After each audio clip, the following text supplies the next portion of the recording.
Hello everybody and welcome back to a brand new episode of our NASCAR Heat 5 career mode here on the channel. I hope you're all having a great day today. Crown Jewel number 3 on the season, and we're looking for Crown Jewel win number 2 of the season, our 3rd overall from the Brickyard 400. You got Stingray Rob in the field this weekend for the brand new Argentinian team, of course, of Juncos Hollinger Racing as well. You got Marco Andretti for Andretti Global, their 4th full-time car this weekend. We got a brand new plaid target paint scheme on the car. Sanok whipped this one up, looks absolutely fantastic.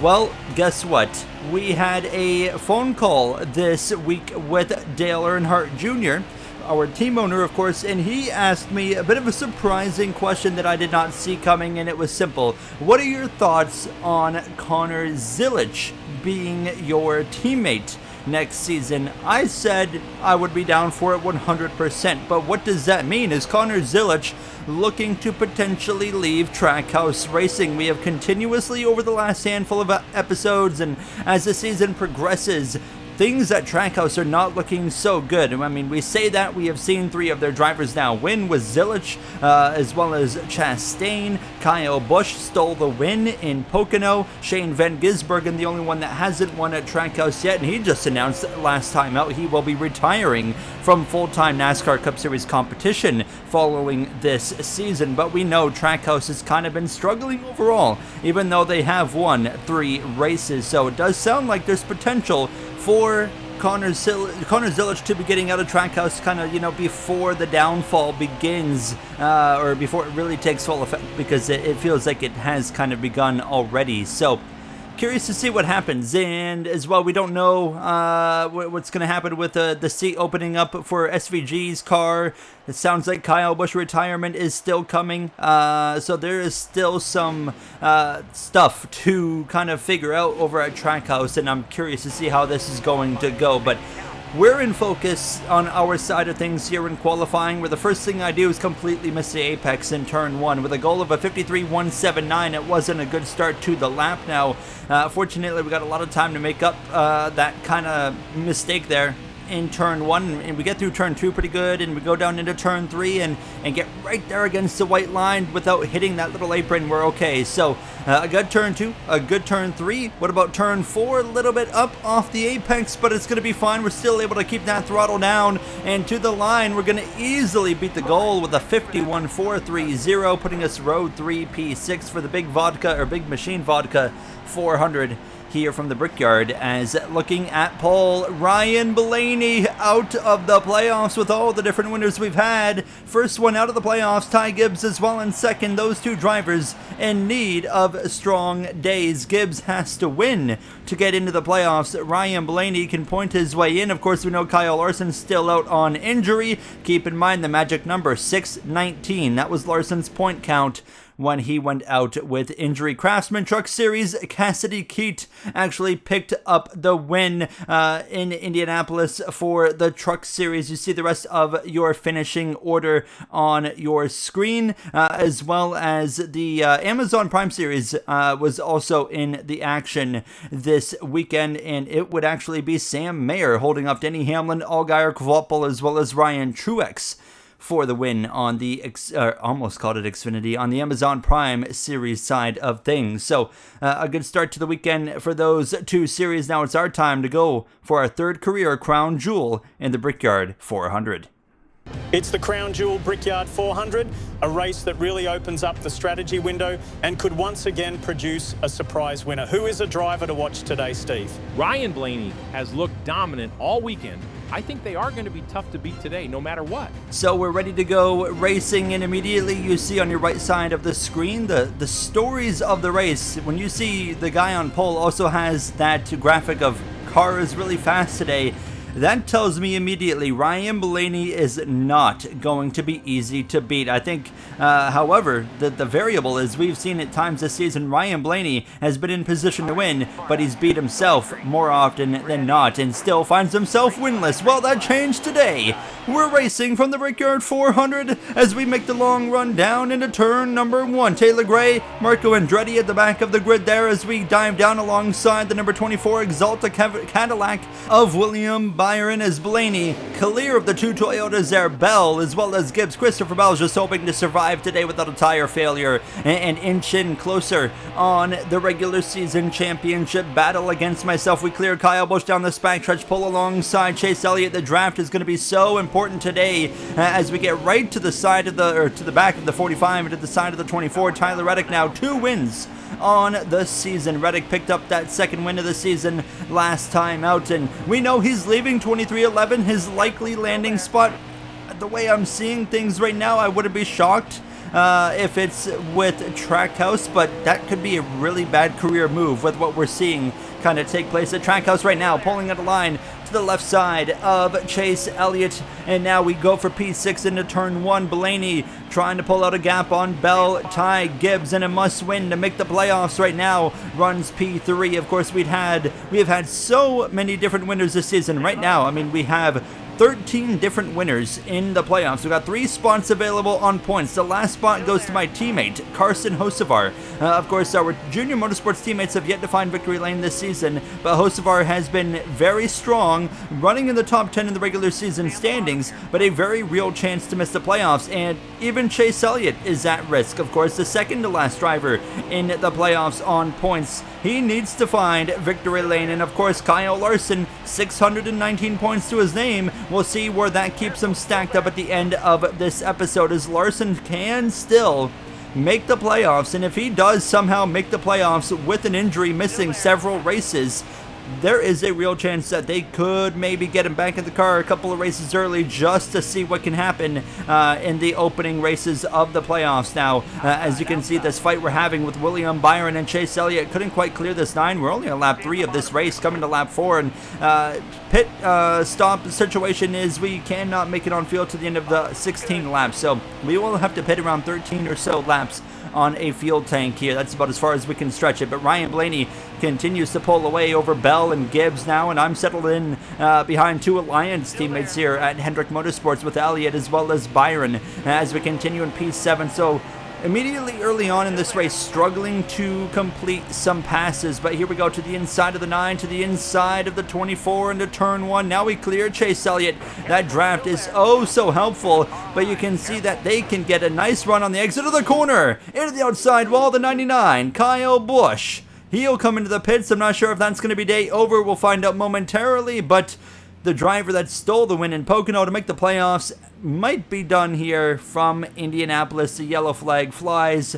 Everyone's going to stay out. It's going to be super close on fuel here. Like, we are going to be maybe 1 lap or so to the good. So we'll restart P6, just like where we started this race originally. Now, Ryan Blaney, Christopher Bell. How about Toyota? 1, 2, 3, 4. And the first 2 rows, we're racing. Carson Hocevar, my teammate, just behind in P8. We're about halfway through stage 1 now. Kyle Busch is not out of this race. Busch remains in the race. The 45 clipped the wall there, the safety barrier that sticks out. He hit it into turn 1. A bit of an awkward moment as Blaney clear for the lead. Again, he'll try to run away as we go a little bit wide. Here comes Connor Zilic, of course, now in the kind of private conversations between us and Junior Motorsports now. And I think the question is, if he does come over here, who's he replacing? I would imagine it's going to be Noah Gregson, who's dropped the ball compared to myself and Hocevar as well.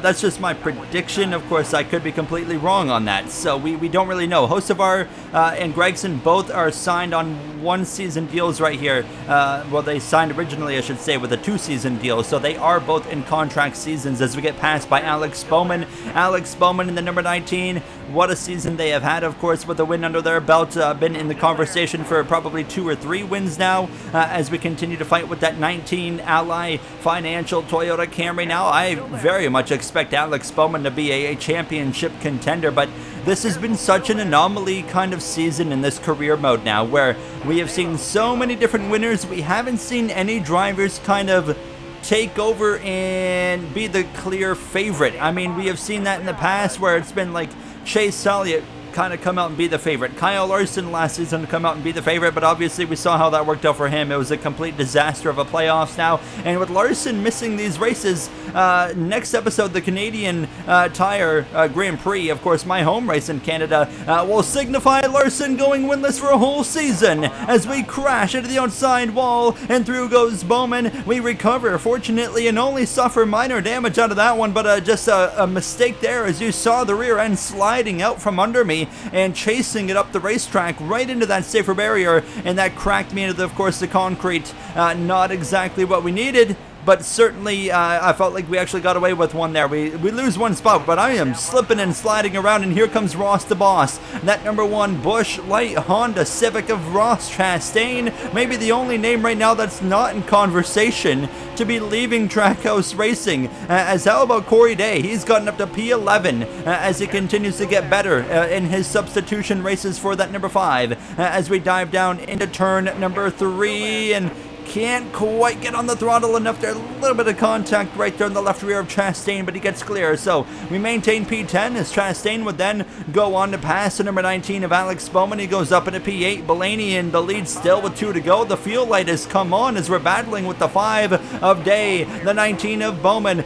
The fuel situation is very, very close right now. We might be running out of fuel on the final lap, but everyone is stretching it. Everyone's going to try and make it. We clear the 19 back into P9 as we continue to chase this car around. Very clearly going to have to make some adjustments once we pit at the end of this stage here just to tighten up this car, because on the long run, it's a bit of a demon. You can see it sliding around again. The tire light comes on as well on the final lap of the stage now. Blaney is in full control. We're at 17% on the right rear, and now to the back of Chastain. I wasn't confident I'd be able to pass him into turn 3 with the way my car was driving, so I decided to stay put behind him and push him into turn 3 as we try to chase down his Trackhouse teammate of Connor Zilic through 3, slipping up the hill. We lose time to the 1 as we roll through 4. Blaney leads down the front straightaway. No one even close. Blaney's gonna win stage 1 as we head down the front straightaway. Chastain's out of field. The 1 car is running out as we head down the front stretch to the line. I'm sputtering as well, and we actually lose the rear end when the car sputtered, and it shoots us into the inside wall, and we sacrifice a position in the process to Corey Day, who goes P9. We dropped a 10th just in front of Bowman and Busher Logano. Zane Smith having a nice day finally. Blaney, Reddick, Bell, Gibbs, the top 4, all Toyotas. Then it's Hendrick 5th and 6th with Byron and Chase Elliott. We're all going to come into the pits. I thought we were going to pass Chastain. He was running out of fuel, and then my car decided to run out as well, and we lose a lot more as I make a minor wedge adjustment there from a 49.9 to a 50.0. It is important to note that Ty Gibbs had a terrible pit stop, and he is now well behind us. So he goes from a top 4 result in stage 1 to not even in the top 15. We're back underway with 15 laps of racing here in stage 2. One less lap than we had there in that first and opening stage, as we're lined up behind the 5 of Corey Day, actually into the back of him a little bit right there as we head through turn number 2. Chris Busher up my inside as we exit the corner. That's 17. Not been the season Busher wants, of course. I mean, we have seen the bubble drivers of Busher, Shane Van Gisbergen, Chase Briscoe, Kyle Busch was in the conversation. They were all really, really struggling in some recent races, and that put them in the hole that they're in now, where they have to win their way into the playoffs, where, 6-7 races ago, they were right there in the conversation to be in the playoffs. Of course, a lot has changed since about 6 or 7 races ago. We're down to P11 as we come to the end of lap 1, but I'm very confident here in this number 8 Target machine. The special plaid colors on the car. We clear 2 for 1 special on the 17 and the 5. Day, though, actually going to get back to my right side. Corey Day, his 3rd Cup Series race, and he improved from race 1 to race 2, and he's clearly improved here from race 2 to race 3, as now here he is running up inside the top 10, fighting with, of course, drivers that are consistently winning races in the Cup Series. Myself, Ross Chastain, Bowman, Byron, all these guys. Connor Zilic up there as well. Zilic, what a standout second season he has had in the Cup Series. His first season with Trackhouse now as well, as we clear the 5 though, and now we're in this fight with the 24 and the 1. We force the 3 wide all the way to the inside wall. Drag racing to the line. Look at the speed in that one. I think Chastain's got a really good car car. He just doesn't have the track position. But we clear him into turn 1. Thank you very much. We slide up the hill nearly into the door of the 24. Chastain splits to the inside, 3 wide middle. Into turn 2, the 1 runs us up a little bit of contact right there, and we're going to give up about 3 spots there. As we exit 2, the 17 would try to get to my inside. Fortunately, I stay clear with the draft and then force it 3 into turn 3 on the 5 and the 24. We'll clear them all back now as we just clear the nose of the 24 on the exit of 3 and back into P8. Wasn't a huge fan of that little battle there with a driver we've had some history with throughout the entirety of this season, Ross Chastain that is, and we're going to get right to the back of him, immediately bringing the fight to that Busch Light number 1 Honda Civic on this run into turn 1. 12 to go into the in this second stage here as we continue to fight with Chastain, who does not want to give up that spot here now as we dive it into turn 2. And can we chase it up the hill now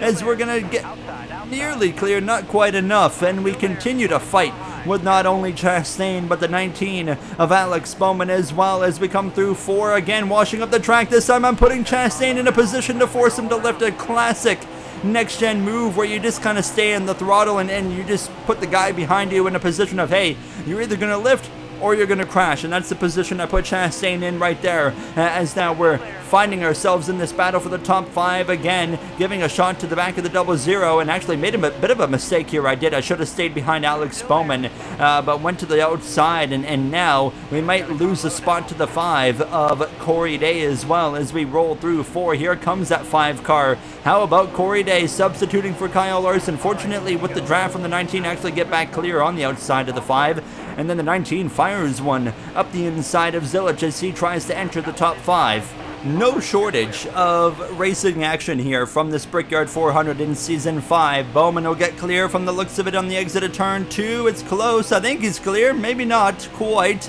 But we will look to the inside of the 00. We'll give a shot to the back of the 19, and this will allow us to clear Zilich and move up into P6. And now we can kind of focus on taking that 5th spot from this 19 car here. Lap 7. Down the back straightaway, Day got past Zilich as well. Corey Day up into P7. What a drive as we sail it off into the corner and manage to still make the apex and clear the 19, who's now under pressure from that 5. Has actually clipped the outside wall. All that work just goes to waste because I gained that spot and now we lose a spot. Corey Day through into P5. Is he making a case for himself to be on the Cup Series roster next season? Of course, we have still you probably got another 2, 3, 4 races of seeing what he can do in a top car in the Cup Series. But Zilich would actually repass that number 5 as we come to lap 9 of 15 here in the stage. Ryan Blaney is just pure dominating with this race. But I mean, we have seen Blaney in this position before, so I wouldn't get too comfortable as he is still winless, but he is long gone. Nobody has anything currently for that Advanced Auto Parts Toyota Camry. 6.2 seconds down the road Blaney was at this point. 4th and 3rd there just in front of us. Chase Elliott having a run that he desperately needed. He has had a rough summer stretch, that number 9 team has, and they have been needing a day like this where they run top 5 on just, you know, straight up pace here. As I'm starting to slip and slide, you can see the car moving around right there. So I knew our pit window, I mean, of course, we can pit now and we'll come in, take 4 tires, but of course you still want to stretch this out just because of the tire advantages. You don't want to be on too much of a disadvantage late in the stage. So I was considering pitting right here at the end of lap 12. We could go another lap or so, but you can see the fuel lights on. So we'll come in right here at the end of lap 12. Chase Elliott actually is going to pit as well. We get down to the pit speed and we are going to take 4 tires and make more adjustments. So I'm lowering my right side tire pressures just to tighten up the car a little bit because I'm still on the long run. I am way too tight, or sorry, too loose. So on the short run, I'm pretty tight, but the idea is if we maybe get a short run at the end of the race, we'll loosen it up quite a bit, but depending on the situation, of course. Ryan Blaney pits from the lead. Everybody's coming in now. No one can make it to the end of the stage. Chastain's going to stretch it one more lap, so he takes 2 to go, but even after pitting, we remain on the lead lap. So if a caution comes out, it's not the end of the world, but we don't want a caution to come out because the majority of the field is currently in the pits. So of course the field would get frozen. They would leapfrog us if the caution came out right now, because they're still completing their pit stops. Fortunately, no caution to worry about. This has been a very green flag kind of day here from Indianapolis, and here we go, passing the 24, passing the 5. Look at the advantage we'll have on those guys just by pitting 1 lap earlier in the 14th, but we still got a group of cars we're going to pass again, coming back around towards the final lap. Chastain is into the pits, and Blaney retakes the lead through the pit cycle on the final lap of this race. Those 2 laps right there that Blaney lost the lead during the pit cycle are going to be the only 2 laps so far that he hasn't led. But look at this, up into P5 through the green flag pit cycle on this final lap of stage 2, and chasing the car right there up the racetrack. A lot tighter early on in this run. Bell in 4th, Reddick in 3rd, and a potential, that's a tire failure on the 5. Corey Day, tire failure for the number 5. He is going to be done and out. That ends the stage about a half a lap early. Ryan Blaney wins stage 2, sweeps the opening 2 stages. Chase Elliott's pitting from 2nd. Logano's pitting as well. That is very surprising to see. Very interesting strategy call there, and we are not going to join in on a strategy call that doesn't really make sense. So we are going to remain on the racetrack, and Elliott and Logano are going to go to the back of the grid here for the start of the final stage. Stingray Robb into the top 10 with the new team from Argentina, Junko Solinger Racing from IndyCar. Green flag is out, and we're back racing. It's 20 laps here in stage 3. Ryan Blaney has been untouchable. We're now in the mix with the 3 Toyotas that are 1, 2, 3. Ty Gibbs, of course, was in that conversation earlier. He is back into the top 10 after his poor pit stop at the end of stage 1. What can he do? Don't rule out the 19. Here comes Alex Bowman as well, as Byron goes through into P4. Just couldn't get the car to rotate through 1 or 2 as we use the draft to pull us ahead of the 19 down this back stretch alongside the Exalta machine of Byron. Can we clear the 24 into turn 3 and slice across the nose? The answer is no. Blaney, however, clear by 3 car lengths or so over Christopher Bell, and looking again to run away here as we continue side by side. We'll relinquish 4th and drop back down in behind the 24, get to the inside where we prefer to be, and then of course head down this front straightaway, try to make a move to the inside of this 24. Blaney leads yet another lap on the day. I'm recording this video right after the real-life Kansas race where Kyle Larson got pole, fastest lap, won every stage in the race, and we're seeing the same kind of performance right now out of this 23 of Ryan Blaney, as Byron was able to re-clear us, but down this back straightaway, pulling to the inside again. Looking in my mirror, there's that Monster Energy 54 Season 3 champ, Ty Gibbs, is marching his way back forward. He is in a position he does not want to be in. He has to win to make the playoffs. We're in race 21 of 24 regular season races. Following this race in Indianapolis, we've got Canada, road course. Anything can happen there. We have been robbed of 2 wins there now. We have still yet to win at home. Then we go to Chicagoland, 1.5 miles, then a super speedway. 3 different types of racetracks to finish this regular season coming up. This is going to be a thrilling end to the regular season as I make a bit of a mistake there, catching the apron on lap 40 into turn 3, opening the door wide open for a Toyota. 1, 2, 3, 4 again. Gibbs through into 4th. Toyota has been in control today. Ryan Blaney long out in front. No one's got anything for him again, as it's Reddick in 2nd, Bell in 3rd, Gibbs in 4th, myself 5th over Connor Zilic just behind, and I knew I couldn't really just run away from the 54, so I decided, okay, let's start pushing this 54 of Gibbs as Blaney continues to control this race. How is he going to give it up today? You would have to wonder now, as we've got trouble. Marco Andretti, smoke pouring out of his car, caution flies, and this is where everything has the potential to change, and it's not only for some of the field. Ryan Blaney as well is going to be one of the drivers staying on the racetrack. So we're going to pit for 4 tires and feel. I think staying out here is a terrible call. This has Pocono written all over it, and staying out was the wrong call in Pocono. We're going to pit here. Ryan Blaney's going to stay out. Zilic will jump to the front row, but 23rd on back pit for 4 tires and fuel. Chase Elliott stayed out as well, and I believe Joey Logano did as well. As we're back underway, of course, they pitted at the end of stage 2, so they can maybe get away with it a little bit more compared to a Blaney and everybody else that stayed on the racetrack. 12 laps to go, and I believe we just saw Ryan Blaney and that 23 team. I think they've thrown away another opportunity at winning here, and I mean, you cannot settle for that at this point. The only way this is going to work is of course, I mean, in Pocono, actually, I mean, look at that. The 54 does crack down the outside wall right there as we force the 3 wide. We're going to be flying through this field, but the only way this works is if they get a perfectly timed caution, where basically the caution has to come out on the last lap or 2 that they can run on fuel, which would force not only them to the pits, but also myself and everyone that just pitted. We would all have to come back into the pits because we would get blown away by those guys on the restart. So here we are, though, going for it, making moves. We are the first car on tires. If this goes green to the end, we can make it, and everyone that stayed out can't.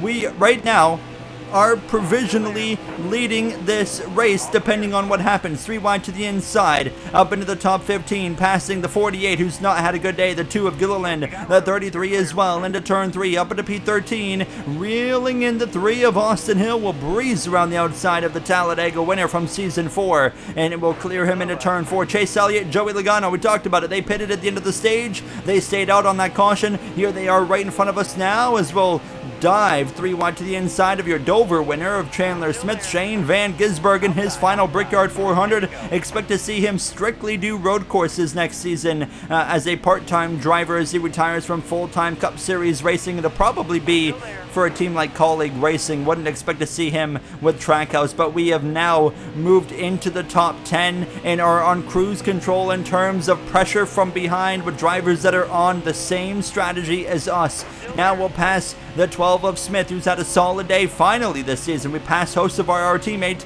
We'll get to the inside of the 6 of Eckes. We'll pass him as well. This will move us into P5. This actually not going to be quite as easy of a pass now as we continue to battle with Christian Eckes. And these guys that have stayed out are getting closer and closer to having to come into the pits as we look to run down Chastain, as well as his Trackhouse teammate of Zilich, and then the Joe Gibbs driver of Alex Bowman here now. As you can see me having the lift there. Chase Elliott's gotten through into P6, but we know he's on older tires than myself, so I'm not really concerned about any pressure from him. Now engaged in this fight with Chastain, Bowman, and Zilich, and this is not going to be easy. These are fast cars. These are top 5, top 6 cars that are on quite a bit older tires, but they're all right together, so it's not just easy to breeze by them like we've already been doing. So now we go 3 wide to the inside of the 19 into turn 1. There we go, job done. That makes our life significantly easier, but what doesn't make life easy is when I run out of talent of the racetrack. Chastain re-clears us. Bowman to the inside will get clear again as well, and immediately back down to P5 after jumping briefly into 3rd. I believe we're going to see leaders pit this lap. They need a caution this lap for things to fall their way. If they don't get the caution, good luck as we dive down into turn 3. Will it stay green to the end? Will we get a caution? That's the question. To the inside of Chastain after we clear the 19 of Bowman. A bit of contact there with the 1 through turns 3, now 4. Blaney pits from the lead. Zilich comes in. Chastain stays out. He's going to run this thing long. Perfect scenario for us now. And as I say that, caution is out for an engine failure on the 17, and that just went from a terrible strategy call to right back in the hands of Ryan Blaney. He will take the lead of this race because the caution could not have come out at a better time, because now we have to pit for 2 tires, because if we stay out, as you see, Blaney can now stay out because he has completed his pit stop.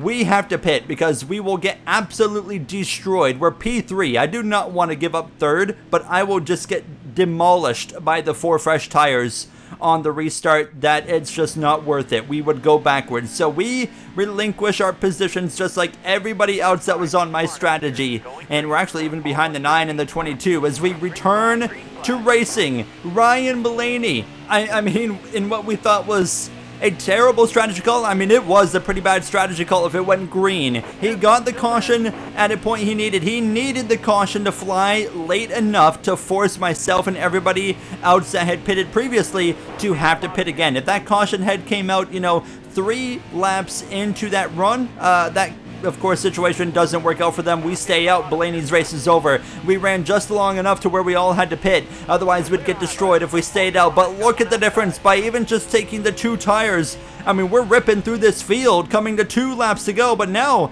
it's in the hands of the 23, Ryan Blaney. This is actually coming into fruition suddenly. For the first time this season, he could be going to victory lane. 2 laps to go. We look to the inside of the RFK 60 of Justin Haley. We know he's likely going to be out of that car following this season. To the back of Briscoe as well, who needs to win now to make the playoffs, as we'll roll up to the back of the 99 of Kyle Busch. All of RFK currently outside of the playoffs. 3 wide in front. You got Byron Jones going at it. I believe, is that Gibbs in the outside wall? Yes, it is. Ty Gibbs down to P8. But Ryan Blaney is about to put Carson Hocevar out of the playoffs now and into a potential must-win himself. Into turn 3, we cleared the 54, the 34 to the inside of the Juncos Hollinger Racing Team. What a story for this team. Of course, the one track they have history at in the IndyCar scene. They're running top 10 with Stingray Robb of all people as we jump to P6. White flag in the air. And we clearly made the right call, because if we stayed out, we would have dropped outside of the top 10. Instead, we've pitted and we've driven back into the top 5. There was really no winning on that call there,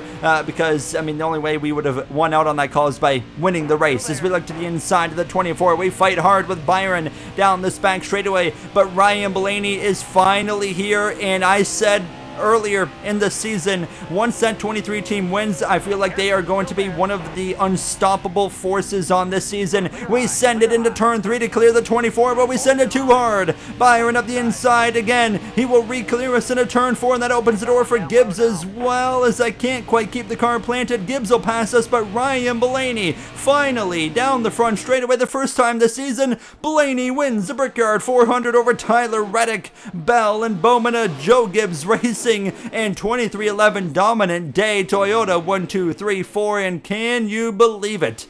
Ryan Blaney finally puts an end to the suffering of the terrible luck they've had and put themselves into the playoffs. What an ending here in the Brickyard. It was certainly stressful for Ryan Blaney, because it was looking like he was going to throw away yet another race win. He could easily be with myself and Bell with 3 wins this season.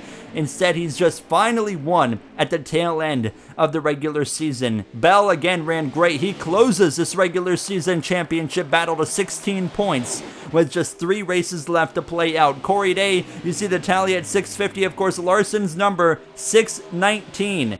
Well, let's take a look at the playoff grid. With 3 races left, a road course, a 1.5 miles, and a super speedway at Daytona. Chicago being the 1.5 miles. Chase Elliott is actually not the last one in, because Corey Day, Kyle Larson would be at 619. He is the last driver in on points to Carson Hocevar, who instead of 55 points out is 52 points out.